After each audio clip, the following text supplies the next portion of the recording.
প্রিয় দর্শক, আসসালামু আলাইকুম। মারিয়াম কিচেন থেকে সবাইকে স্বাগতম। আজকে আমি আপনাদের সাথে শেয়ার করব গাজর দিয়ে খুব মজাদার মচমচে পাকোড়া বানানোর রেসিপি। এই রকম করে পাকোড়া বানিয়ে আপনারা খেয়ে দেখবেন, খেতে খুবই ভালো লাগে। চলুন দেখিনি। এখানে একটি বাটির মধ্যে গ্রেট করে গাজর নিয়েছি 1 কাপ পরিমাণের।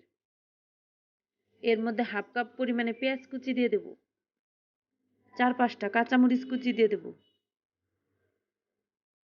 1 চা চামচ রসুন বাটা দিয়ে দেব, 1 চা চামচ আদা বাটা দিয়ে দেব, 1 চা চামচ ধনিয়ার গুঁড়া দিয়ে দেব, 1 চা চামচ জিরা ও গরম মশলার গুঁড়া দিয়ে দেব, 1 চা চামচ মরিচের গুঁড়া দিয়ে দেব। ঝালটা আপনারা নিজেদের পরিমাণ মতো দেবেন। পরিমাণ মতো লবণ দিয়ে দেব। এখন সবকিছু একসাথে ভালো করে মাখিয়ে নেব। এর মধ্যে 1 কাপ পরিমাণে চালের গুঁড়া দিয়ে দেব। চালের গুঁড়া দেওয়ার পর খুব ভালো করে মাখিয়ে নিতে হবে। এটা মাখানোর সময় একটু সময় নিয়ে মাখিয়ে নিতে হবে, যেন সবকিছু ভালো করে মাখানো হয়। এখন এর মধ্যে 2 টেবিল চামচ পরিমাণে ময়দা দিয়ে দেব। ময়দা দেওয়ার পর খুব ভালো করে মাখিয়ে নিতে হবে। মাখানো হয়েছে। এই রকম করে নিয়ে হাতের তালুতে ঘুরিয়ে তারপরে গোল করে চ্যাপ্টা করে নেব। এই রকম করে সবগুলো পাকোড়াই বানিয়ে নেব।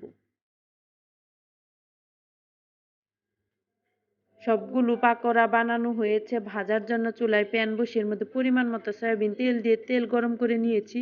এর মধ্যে পাকোড়াগুলো দিয়ে দেব। পাকোড়াগুলো ভাজার সময় চুলার আঁচ মিডিয়ামে রেখেছি। এখন উল্টিয়ে দেব।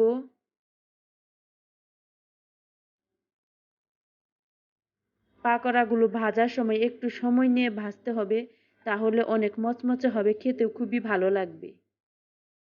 উল্টিয়ে পাল্টে ব্রাউন কালার করে ভেজে নেব।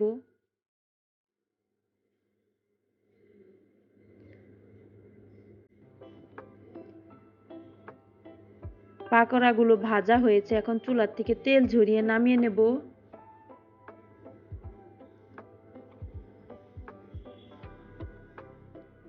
এর মধ্যে বাকি পাকোড়াগুলো ভেজে নেব।